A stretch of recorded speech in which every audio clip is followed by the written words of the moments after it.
say on Iran, bad things will happen if Yeah, Iran bad doesn't things, make really a bad deal. things. What will that I'm not going to talk to you about that. Okay, can you explain, though, what is the goal if there is a U.S. military Well, we're strike? going to make a deal or we're going to get a deal one way or the other. But with a military strike, is it to wipe out their nuclear program? I'm not going to talk to you about that, but we're either going to get a deal or it's going to be unfortunate for them. And you said today 10 days. Have you given them a deadline firm to make a deal? I would think that would be enough time, 10, 15 days, pretty much maximum. The B-2 bombers are incredible. I never understood the B-2 bomber. I'd watch, it's a wing, and I've never quite understood that, Johnny. I'd look at it, I'd say it was beautiful, but what does it do? It carries very big bombs. And it went into Iran, and it totally decimated the nuclear potential. And when it did, when it decimated that, all of a sudden we had peace in the Middle East because there was a black cloud hanging over the Middle East, and if that wasn't done, that cloud would have been there. And countries like Saudi Arabia, countries like Qatar, countries like, nobody could have signed. You would have had that threat. Nobody could have had, you couldn't have had peace in the Middle East. So now we may have to take it a step further, or we may not. Maybe we're going to make a deal. You're going to be finding out over the next probably 10 days. I saw something in Steve. Steve's a great negotiator. Everybody loved him. All these developers, and they're tough. You know, New York developers tend to be on the tough side. And, you know, most of them hate each other. Like a lot of the people in this room hate each other. You know, it's sort of natural, I guess. But we're bringing love back into the room like the old days. But everybody loves Steve. Every developer, the worst, most evil people, horrible human beings, actually. And they love Steve. So I remember this, and we had some conflicts, to put it mildly, in the world. And I said, Steve, how would you like to be Henry Kissinger Jr. that doesn't leak? And he said, are you a leaker, Steve? No. He didn't even know what the word meant, and it's true. I always say Henry Kissinger, who was one of the great leakers of all time, by the way, Richard Nixon said to him, Henry, who's leaking all this stuff? I don't know, Mr. President. It was Henry. It was like, these are little stories I like telling you. But Steve has been unbelievable. Everybody likes him. Ukraine loves him. Europe loves him. Russia loves him. I mean, there's nothing wrong with this. He goes to see President Putin. Didn't know Putin. I set him up a meeting to see. I said, how's Steve doing? Sir, he's still inside. Oh, that was an hour. I called back. Tell Steve to call me when he's finished. I want to find out what the hell is going on. We want to end that war. Sir, he's still inside. 3 hours, 4 hours. They were together for 4 hours, the first meeting. That's talent. And they get along. I mean, people like or don't like Putin or Zelensky. They get along. Same thing with Zelensky. I mean, they all love Steve, and Steve's doing a great job. That's a tough one. That's a much tougher one. I would have thought that some of the ones that we settled that are up here would have been, I thought this would be easy because I have a very good relationship with President Putin. I have a very good relationship with President Xi. I'm going to be going to China in April. That's going to be a wild one. I said, but we have to put on the biggest display you've ever had in the history of China. You know, last time I went to China, President Xi, he treated me so well. He gave me a display. I never saw so many soldiers all the same height, exactly the same height within a quarter of an inch. You can do that when you have 1.4 billion people. You know, lots of shoulders. Everybody was within about 1/8 of an inch the same height. I said, if they put their helmets down, you could have played pool on the top of their heads. And it was pretty amazing. But I said, you got to top it. He said, I'll top it. We're going to top it. We're going to have a lot of the people, most of the fake news back there is going to be going. So we have, Steve has done a great job. And then a little bit later on, we brought Jared in. Jared was responsible for the Abraham Accords, which is incredible. Nobody else could have done that. A very smart guy. And we're making Jared an envoy also, envoy of peace. They're both envoys of peace. And you couldn't get two. I tell you what, I watch these two guys. I say, at least we're covered from an IQ standpoint. These two guys walk into a room. And but people like them both, you know. They're good people. And they like them both. And they've had some very good meetings. They've had some very interesting meetings having to do with As you know, Iran is a hotspot right now, and they're meeting, and they have a good relationship with the representatives of Iran, and, you know, good talks are being had. It's proven to be, over the years, not easy to make a meaningful deal with Iran. We have to make a meaningful deal. Otherwise, bad things happen. But we have to make a meaningful deal. But they have a great relationship with the representatives of Iran. They have a great relationship with the other one that they're really working on now, because so many of these, I mean, as an example, Kosovo, Serbia. I did that one. Could you stand up, if any of you guys are, when you're here, just stand up for a second. Kosovo, Serbia. Stand up. What a job. Thank you very much. We appreciate it. So good. And you're getting along.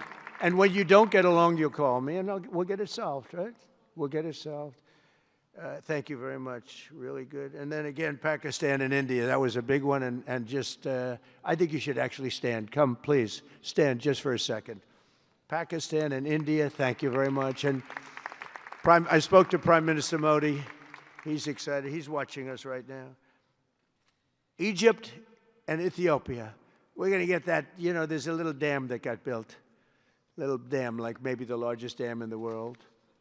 Built and financed, of course, by the United States brilliantly.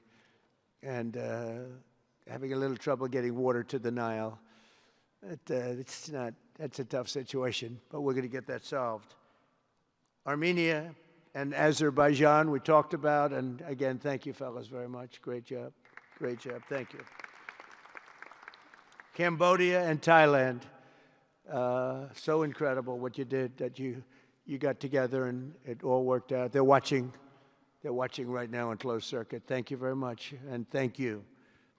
That was a big one, Cambodia and Thailand. These are nasty fighters, I have to tell you. These fighters are nasty.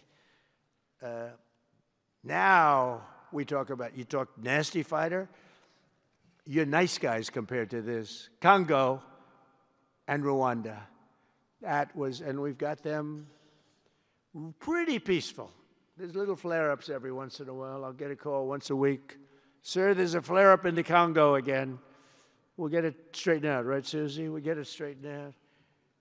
And Israel, as you know, with, you could say Israel and numerous countries if you want to really know the truth, but Israel and Iran, and we'll see where that goes.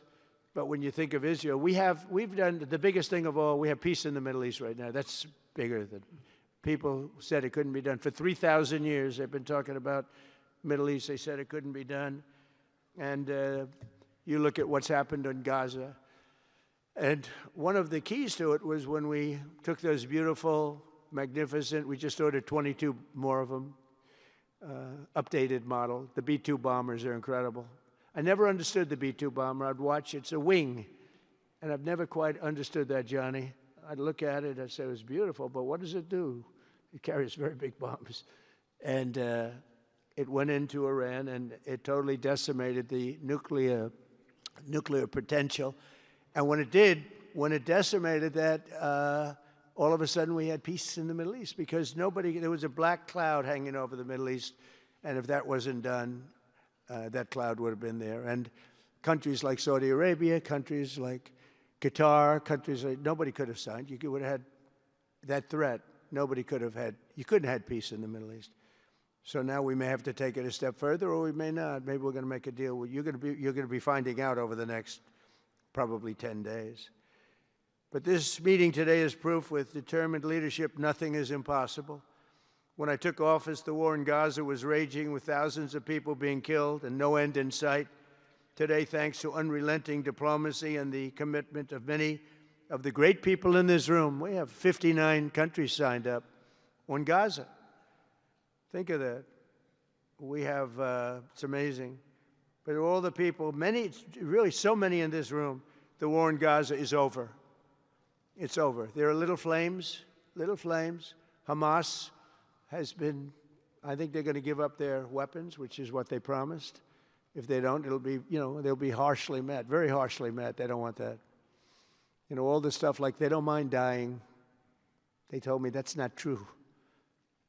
Everyone said, oh, they don't mind dying. No, they don't want to die. They said, we don't want to die. People don't want to die. The ceasefire was held. and every last remaining hostage, both living and dead, has been returned back home. Think of that. That was an impossibility. And we did hundreds of hostages, but the last 20, and I always said to Steve and Jared, I said, the last 20 are going to be very tough, very, very tough. And we got them back. We got the living back, and then we only got about 16 of the dead, and we said, well, you got to get them all. You promised them all. And they dug and dug and dug. You can imagine it's a job that's brutal. And Hamas really did a lot of that work, and you got to give them credit for that. They brought the last one home a week ago, and we got all 28 of them, living and dead. The amazing thing, because I've never seen anything quite like it, the parents of the dead, they knew their boy was dead. This case, boys, all boys, men, but to the parents, boys. They knew their boy was dead. They wanted that dead body as much as if he were alive. And when they got them back, there was great sadness, but there was great joy, too. They wanted it as much as the people that got their sons back alive. But we got a lot of people before those 20, Steve, what nobody talks about. But, you know, hundreds of people. We did a good job, and you guys did a fantastic job. I want to thank every nation that helped us achieve this monumental breakthrough, saving countless lives, and really bringing peace and bringing the concept of peace, because nobody thought peace in the Middle East. I've always heard peace in the Middle East is impossible, and it's turned out not to be. And we do have some work to do with Iran.